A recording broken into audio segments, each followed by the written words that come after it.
Amer, Scott Burrell here.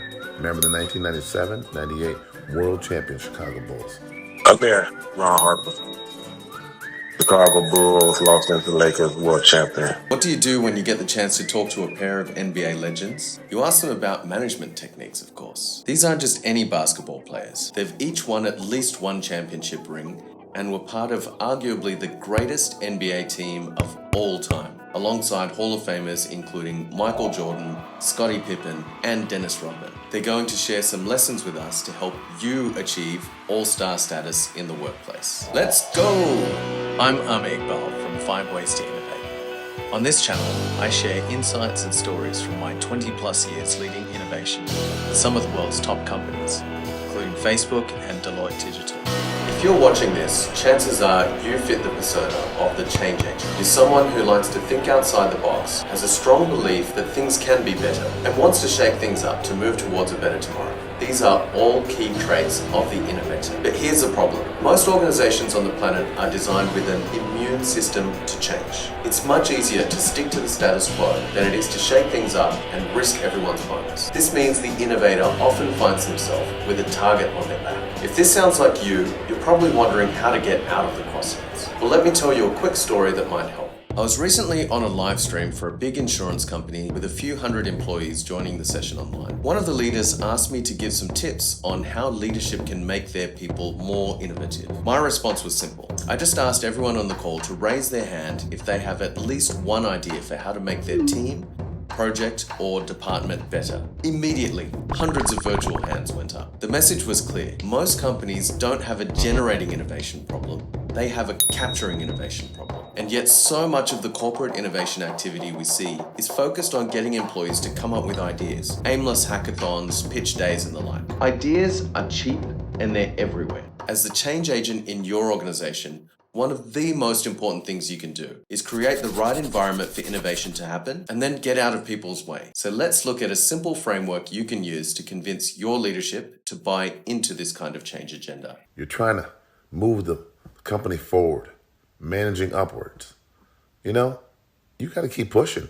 One thing I've learned along the way is that whether it's a multinational corporation or a basketball team, innovation often starts with an individual like you who makes it their mission to drive positive change. There are 3 things that successful change agents do particularly well. They use storytelling to evangelize the need for innovation and keep the change agenda top of mind. Look at the most popular thought leaders floating around today. Malcolm Gladwell, Simon Sinek, Seth Godin. First and foremost, they are masterful storytellers. This is an excellent way to create moments that matter. A spoonful of sugar really does help the medicine go down. The litmus test of a good story is one that can be remembered and retold. Case in point, any basketball fan knows that the Chicago Bulls of the 90s are one of the most storied teams in sports history. The storyline was set when Supercoach Phil Jackson dubbed the 98 season The Last Dance. This was no ordinary season. The brothers Grimm would be jealous of such a storybook setup, and the team delivered with a fairy tale ending. It's a story for the ages that's still being dissected and retold a quarter of a century later. The second thing change agents do well is create simplicity and clarity where others create confusion and complexity. Rather than trying to boil the ocean and answer every single question up front, they understand it's more like boiling the frog. Your best chance at leading and influencing people is to just get started and win them over one small step at a time. Frameworks and toolkits are an excellent way to turn your inspirational vision into a series of practical steps. Many a management consultant has made an entire career out of this insight. In a sport where most coaches force their teams to memorize a playbook as thick as a cinder block, Phil Jackson famously applied a framework to simplify a complex situation. With the triangle offense, the Chicago Bulls were able to create a free-flowing style of basketball that the league had never seen. And finally,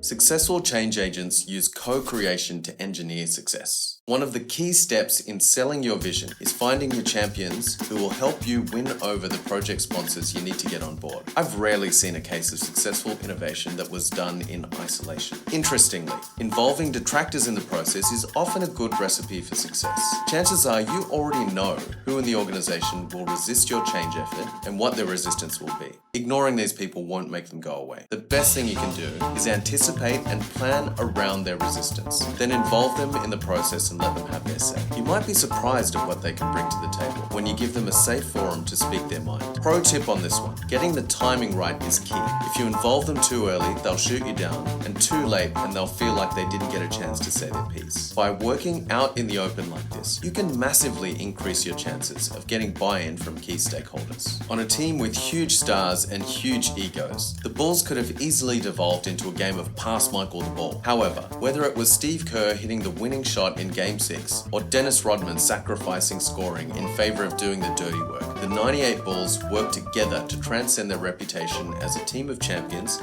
into a champion team. When I got the chance to hear from some members of this legendary Chicago Bulls team, I was curious to hear what they had to say about the experience. On a team with such strong leaders as Michael Jordan, how did they manage upwards to ensure they had a role to play and make an impact on a team that changed the course of basketball history?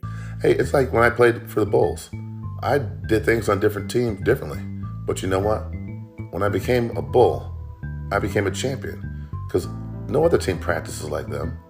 No other team communicates on the court like them. No other team comes to the gym with a business mindset like they did. And playing with Michael, Scotty and Dennis, Tony Kukoc, 4 Hall of Famers, hey, no other team has those guys. So I had to fit in, but I didn't change who I was. I just changed my work ethic.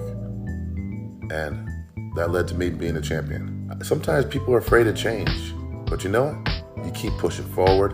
You keep giving advice, giving different ways to do things, but you got to make sure they're not afraid and they're open and willing to get better and do things maybe a little different. Tell your managers, you have different ideas. Show them.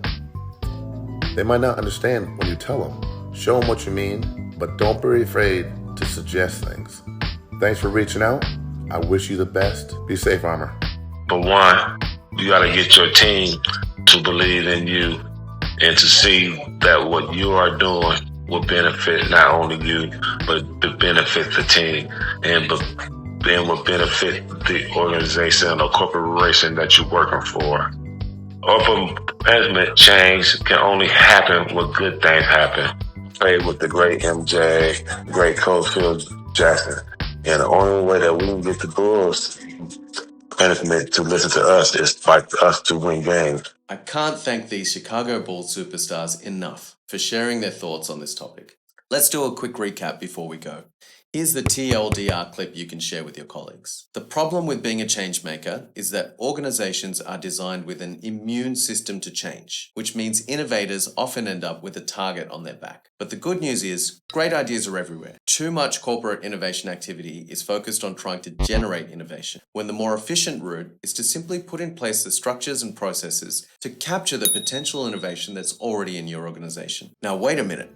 That all sounds a bit familiar, doesn't it? In order to convince your leadership to make these changes, there are 3 things you should focus on doing well. Using storytelling to inspire leadership on the need to change, using a framework to simplify what might seem like a complex process, and co-creating success by involving leadership in innovation. That's right. I just pulled a Kaiser Soze. I hope you found this video helpful. And if you did, now it's your turn to co-create with me by leaving a comment with a time you had to manage upwards in order to drive change. And remember, the greatest trick the change agent ever pulled was convincing their leadership they didn't exist. And like that, he's gone. Thank you so much for watching the video all the way to the end. If you'd like to support the channel, please be sure to like and subscribe. If you like our content, check out our other videos and visit us at 5waystoinnovate.com to find out more about our mission to help 1,000 corporates reinvent themselves in order to build the business of tomorrow. I'm Amer. Stay tuned and I'll see you soon.